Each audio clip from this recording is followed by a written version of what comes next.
Hey, what's up everyone, and welcome. Your Rictator here. I assume that you clicked on this video because you're new to Escape from Tarkov, or you could be wondering what all the hype is about this game. The bare bones of it is that the game itself feels like the Dark Souls of shooters, is probably my best way of describing it for those of you that have played Dark Souls, or that brand of game. So Tarkov, long story short, is a hardcore, realistic survival game. And also a low-key horror game. I'm not gonna lie, the amount of jump scares that because of the lighting and the sound of this game, from an enemy AI or another enemy coming around and killing me and shooting me is pretty high. I'm not gonna lie, it's pretty intense. The sound is so good in this game that it will do that to you. But the main goal, of course, of this game is to survive and to get specific extraction point designated on the map. You have to get to that point to leave with any loot that you may find as well. But the other thing is, as well, is that you're also simultaneously trying to find and loot the best gear and items that you may find on the map. This is done by, of course, going around and checking containers, jackets, boxes that may be found around the area or map, or also by killing other players or enemy AI and taking their loot. Now, this is where the Dark Souls part comes into play as well. If you survive, you get to take all of that sweet loot with you. But if you die while on the run, before you get to the extraction or run out of time with the mission timer, you lose all of the loot and the items you had on you while entering the mission. Oh god, I'll be honest, the amount of things that I have lost while going through there, whether the timer running out or me being killed at the last minute, I've said a goodbye to a lot of items already. But anyways, however, you know, the other thing as well is you may insure items as well before going into a mission. That's something you learn down the road while playing the game. But at the same time, that does come at a cost, and you can still get that back in a couple days if it's not taken at that point by the enemy. Now, of course, I'm no pro at Tarkov. I'm very new to Tarkov as well. But what I wanted to do is share with you a few tips and tricks that has helped me along the way and kind of helped me learn the game and helped me a lot so far going forward in the little bit I've played. Now, in Escape from Tarkov, you can either choose to play as a scav or a scavenger. Sorry, wrong button. You can play as a scav or a scavenger, or a PMC, which stands for Private Military Company. So the PMC is your character. You choose the loadout, you choose the gear that you may have bought or looted to go through this. Whereas the scav is a random loadout. It changes every time and rotates. It rotates, and like I said, is generated by use or by death. So if you die, you have to wait. There is a cooldown as well at that point at 20 minutes. But anyways, I'll get to that shortly. Usually the gear with the scav is very minimal or has a bad weapon. Right now, as you can see, my scav for next time I play through with it looks appears to have a Mosin with a sniper scope, which is pretty good, but at the same time, you may have no heals or you may have no gear. As you can see, my guy is bare bones, so I'm pretty much going in with the weapon, and that's it. The positive thing with the scav, though, is that if you die as a scav, you don't have to worry about losing any of the loot or anything, since it does rotate. You just lose what you have found at that time. Scavs, like I mentioned before, do have a 20-minute cooldown for rotations after playing, but I highly recommend playing them as often as you can. The reason why is scav runs are, you know, what you will see. Scav runs are going to help you build your loot, find loot to lead into your PMC, or to gather things and gain experience and learn the map at the same time. Some notes about scav runs, though, are that you're going to see other scavs throughout the map. These scavs are a mix of AI characters and AI bots, basically, and other players. The AI scavs will not try and shoot you unless you initiated the fight. Of course, if you do initiate the fight and shoot one, like wolves, the other surrounding scavs will try to come take you out as well. It can be pretty intense at times, but it's great for experience if you want to try and go through that way. Just note, like I said, you do lose kind of what's going on with the timeout afterwards. But be careful. Also keep in mind that the other player scavs can be pretty major turd buckets, and decide to kill you as well just for loot purposes if need be. Now, a quick tip, if you do a scav run, check your inventory immediately for keys or key cards, especially lab key cards. These items can be super valuable, can be sold on the flea market or down the road, and help you out a ton, or in a mission if need be. So make sure you try to extract with these as soon as you keep, or like you said, and sell them for big money. Now, the other thing with this is run PMC and everything. If you run a PMC, everything is your enemy, and you want to kill it, you want to loot it, the whole 9 yards, make it out alive. This is your kind of free-for-all. You can play with a group of people up to 5 with the PMC run, 4 with the scav run. But with the PMC, when you go in, you shoot. That's it. Now, warning to all, there are scav bosses in some areas as well, and those firefights can be extremely intense, but grant amazing loot associated with it. Now, Tarkov does have several maps to play in, and I highly recommend playing these maps. The ones that you have tasks or missions assigned to. Tasks basically are missions or activities and mini objectives within raids. And sorry if I didn't mention this before. Raids are runs going through the game and going through a mission itself. You can get stuff, you know, certain things like this one, find a Braun pocket watch. This one is find 5 Salewa kits, which are medic kits. And it tells you kind of what map or location has to be done. Find body armor to hand over to the skier merchant as well. So little mini missions, and what it will tell you as well is when you go through them, you do get certain gear and certain item associated with them. You know, you can get weapons, you can get upgrades, you can get experience, money, the whole 9 yards basically. So basically assign these, you know, pick them up, and to pick them up basically you need to go to the traders tab. If you go to traders, Purpore is one. So let's go to traders, go to task. Here's the one. So if I finish this, I get 800 experience, a upgrade in his favor ship, rubles, which is money, a pistol, and then a magazine associated with that. Once you go through these, and each one's going to have one, and as you level up, you're going to be gaining more. So Therapist has one for me now. But as you can see, Mechanic down here, I have to unlock. So once I reach a certain level requirement, it unlocks that for me to be able to get from them. Now, moving on, and speaking of the traders, trading is pretty self-explanatory. Each vendor has its own gear, has its own loot. You can tell by each one is very distinguished, and you know, always check which one kind of gives the highest dollar amount. So Purpore, as you can see here, weapon items, low-end weapons, ammunition. Therapist, medical supplies if need be. So if I'm selling it, they're usually going to give the higher one.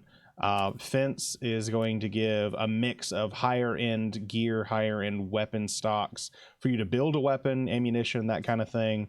Come all the way down here to Mechanic. Mechanic's got high end gear that you can buy and find or barter with, which is one thing you have to find. So like for instance, this Space Trooper, which is a decked out M4A1, he wants 2 Bitcoins and 3 gold points. Once he gets those, then you can trade for them basically, and you get this weapon. Hard to find gear, but you can also buy the parts to build it yourself, or find the parts if you're lucky enough. Now, one thing to do, if you want to do it, basically, you know, I didn't do this, but was told that, you know, by many, that I should have done this to begin with, is take time to run through what's called offline runs. As far as an offline run, so basically to do this, go to PMC, hit next, you select the location where you go. So let's just do factory. We'll select it for the daytime. Nighttime runs until you get night vision. It's an abyss if you don't do that. Don't ever do them unless you have an abyss, or unless you have night vision. It is an abyss because it's so dark you can't see anything. Now it says no map. Of course, you can find maps throughout. But what you do is you just go through here and you click enable offline mode for this raid.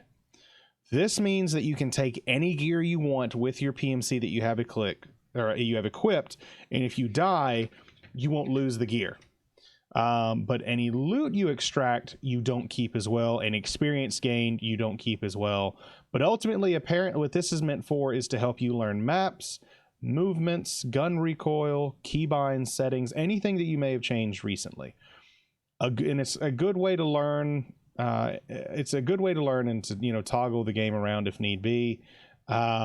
Now, I normally try and have a map pulled up on my second PC or my Note 9 or anything like that when running to help me know where I'm going, since it can be super confusing to start at first. But while running through offline modes, you can enable PvE as well, so you can fight the AI while you're kind of exploring and getting used to gunfire if need be, and aiming and shooting and that kind of stuff. Like I mentioned before as well, you can play with friends in Escape from Tarkov, but because this is a hardcore military sim, there's not much of a message indicator, or I guess a life indicator. So reason I say that, there's no markers. So if you're used to playing Battlefield or used to playing, you know, Destiny or Call of Duty, you always see the player's name above their head while they're running around. Not so much as here. There is no designation or player icon above their head that shows they're your teammate. So you can kill them just as fast as anything else, and they can do the same to you.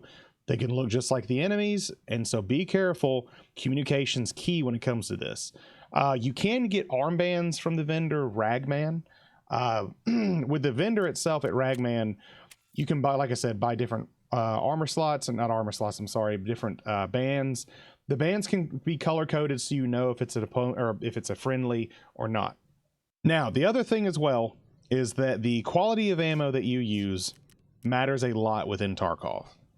I'm still learning a lot of it, but in the description below, there's going to be an ammo chart in the description that can help you out for a lot of damage and qualities associated with one, kind of what has damage drop off and everything else. Somebody within my stream shared it with me, has helped a good bit, because like I said, it gives you damage numbers, it gives you round numbers, quality numbers, and rankings and that kind of stuff. So something very good to go for. So it's in the description down below if you want to check that out.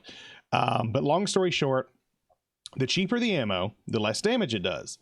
Cheap ammo has less armor penetration. So if you want to come over here to, say, Prapor has basic ammunition, as you can see here.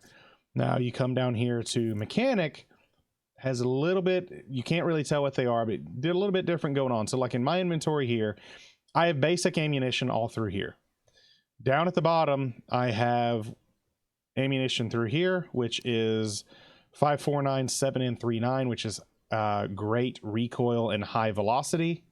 And then this one here, BP rounds. BP rounds are bullet piercing, very, very good. Armor piercing rounds, very expensive.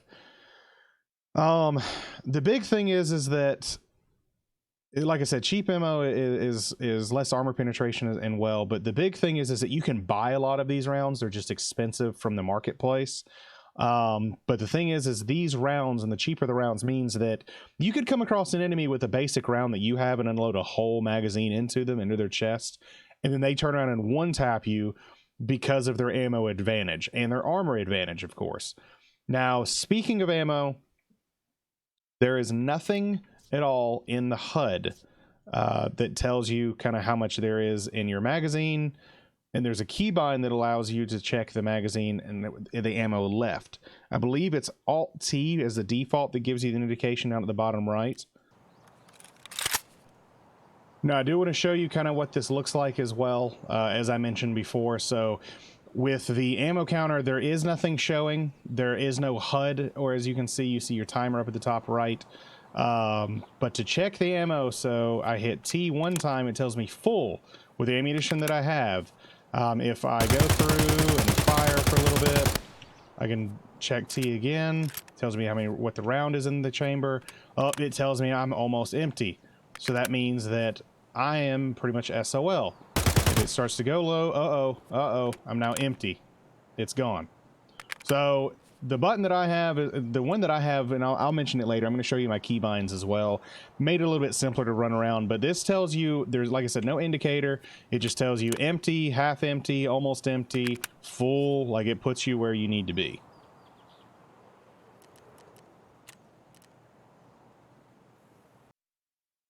Now let's talk about how you make cash, or rubles is what they're called in here, and making more money early on.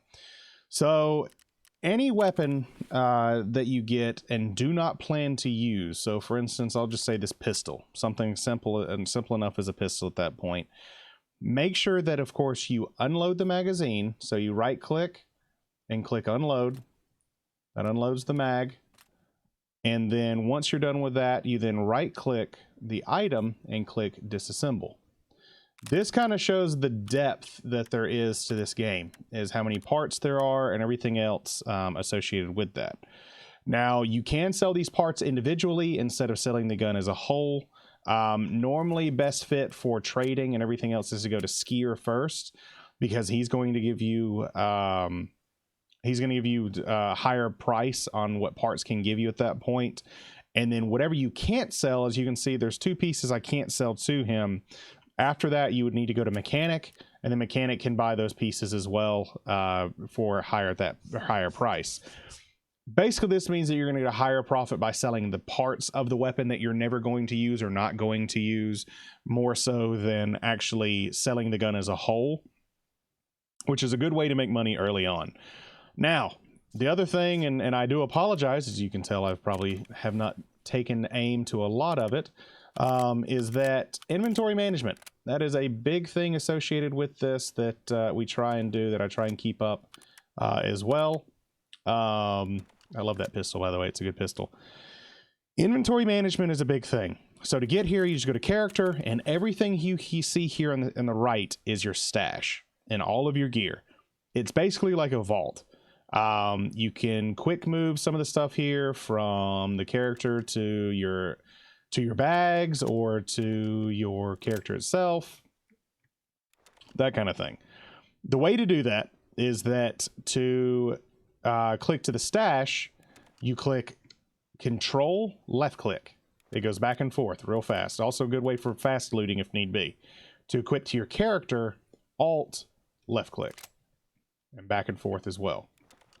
That kind of helps from there. That can be done on armor, on weapons, on gear, the whole 9 yards. So, but Alt click moves armor, weapons, and cosmetics, and vice versa on for the stash. Control click moves everything else back and forth without dragging and dropping. So these functions work for looting bodies during raids. A good way for quick loot, like I mentioned, if you're in a pinch or move out in the open. I've had times where I'm out in the middle of the street trying to loot. I find something real quick and get moving. I've been in other instances where I get into a massive firefight. I ran out of ammo completely. Have to grab a weapon off of a dead body real quick and do a quick click, reload the weapon, and I'm back into the fight as long as I'm in cover. Otherwise, I get wrecked pretty quick, which can happen, unfortunately. This is just a bit of house cleaning and everything else. Now, the other thing as well is that when you loot and everything, as you can see, so if I put this over here, when you loot, everything goes to the top of your stash. Just a little bit of, like I said, inventory management associated with this. It would be wise to try and move a lot of the existing inventory down to the bottom, like I have here, so that you don't have to go around searching for it, everything. I know that anything I get is going to pop in through this area, which is perfectly fine. You can always kind of manage it any way you want. This is kind of how I have it, but try and keep it low, because everything new that you've recovered or bought or anything is going to pop up here. So basically your stash is like Tetris, to be honest. But another way to save space in the stash is by stacking backpacks. You can put bags within bags, and then you could then take this bag and put it into this bag, and then take this bag and put it into this bag. It's a lot, but the reason they're not, as you can see, is I have a bunch of stuff already in these, holding other gear for item. It's basically backpackception, if you want to call it that. cue the music if you want to do it that way.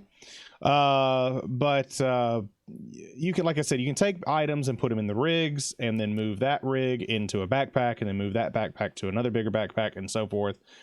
It gets pretty crazy and in depth, but it's very nice to have, and it lets you loot more in the long run and kind of hold more. Now, the big thing as well is hotkeys. So you see the ones down here at the bottom. So the guns are your main hotkeys. You're going to have on sling and on your back. So alternates 2 and 3 is what they start there.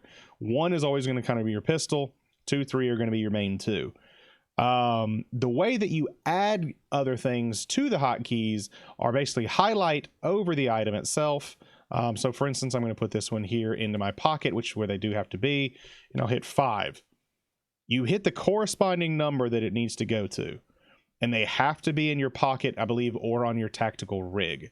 So basically 4, 5, 6, whatever you want it to be, you hotkey it that way is all you do. Now, when they're out of there, if they're in their alpha container, nothing works there. Nothing can touch your alpha container. This is just another quick little tidbit. Alpha container is something that cannot be touched. So if you're looting and you find some good weapons or like a key card or anything you want to keep, put it in here. It's something that cannot be looted by the enemies. Tarkov is a massive game to learn, and like I said before, there's a lot to learn. There's a big learning curve, and so it's great to do offline runs or runs with friends and people that you know or know what they're looking for in the game as well. It helps pick things up and kind of move things quickly. But the last 2 things I want to share with you are the movement sounds and my key bindings. Movement and sounds are like I mentioned in the very beginning, sound is huge in this game. You can pick up on so many cues like the louder noises and walking on different materials, so you can tell the difference between running to crouching and walking through noises where people are running on metal, walking on glass. Like the picking up on those cues of where an enemy can be is huge. And you can change your bindings, of course, to whatever way you wish to change them to if need be. You can change your crouch, walk speed, low speed, anything else. But the movement and sound itself in the game is pretty crazy just by sprinting. So try and stay slow if you can. If you hear something, sure enough, there's probably something nearby and you need to pay attention to it because you can hear which direction it's going, which is pretty incredible. Now, as far as key bindings go and everything else within settings, for controls, my normal WSD, blah, blah, blah. You can set it up as lean rights. I don't bother the smooth lean rights. Your main lean right, lean left. I can't speak. Jeez, that's what I get for doing a stream and then doing this. I treat it almost like Rainbow Six, where you just press it once and then press it again to remove it. So you're leaning right, you're leaning left, that kind of thing. Normal fires. One thing I do want to do, this is for just quality of life on my end. I like to keep everything on my mouse if need be, instead, because on these it had like alt this and that, alt that. I left it simple. So if I have a scope on my gun, and you can put 2 scopes on your gun if you want to. One like an iron sights, another one like an ACOG, whatever. To switch scopes, I have set press on my mouse 3 to change the mag on it. Double click that, it will change through. Free look, you can press middle mouse button and look around, which is pretty great. You have your normal night vision goggle, mumble. This is where your dude's talking, check time, and your exits. Your tactical devices, so your flashlights, your lasers, that kind of thing. I have bound to mouse 4 and double click mouse 4 to change between the 2. Interact is F. Grenade. So F is your interact. G is grenade. I've had instances where I've accidentally thrown a grenade while trying to open a door. That's what I get for having fat fingers. So I put G as double click. Double click G just to throw. Reload, just as an FYI on reloads, there's 2 different types. You have normal reload, which you do a standard. If you do a quick weapon reload, meaning you could have 15 rounds left in that magazine, but you want to get another mag in there quick because you're in a firefight, you throw away the other magazine. You can pick it back up, but you lose it out of your inventory. It's just a fast thing to do. I have that set just for double tap R to get going through. Check ammo, like I mentioned before, I have it for T. Fire mode I have set at B, and double click B just to check the fire mode and change the fire mode. Check the chamber like I mentioned. Prone I have limited to X. Some people put Z or whatever else. I have C. I have C as well for duck. I'm trying to keep it like Rainbow Six, X and C and that kind of stuff. Left shift for sprint. Now, one thing you can do as well, this is something just as a notification. If you're crouching, you can scroll up and down on the wheel to raise your guy up and raise your guy down. A lot of in-depth stuff that you have here, but that's kind of the gist of the easy stuff. As far as grenades, reloads, mouse key bindings, that kind of stuff. They've been very good quality of life stuff that's helped a bunch, just to kind of get used to things and not have to worry about other key bindings, and keeping the main things that you need with your mouse and with shooting things on one hand. Well, that about does it for today, and I do appreciate you stopping by to watch. I hope this video has helped a lot, and will help you going forward and learning your way through Tarkov as it has with me. If you found this video helpful and want to see more Tarkov content, please hit the like button, and if you're new, go ahead and hit that subscribe button so you can keep up to date with future videos as well. Also, please leave me a comment down below with any tips or tricks that I may have missed, or what you found very helpful early on, or just throughout your play within Tarkov. It will help other new players as well, but I do appreciate you leaving the comment down below if possible. Anyways, I appreciate you watching. Thank you for watching today's video as well. I'm your Rictator. I'll see you next time.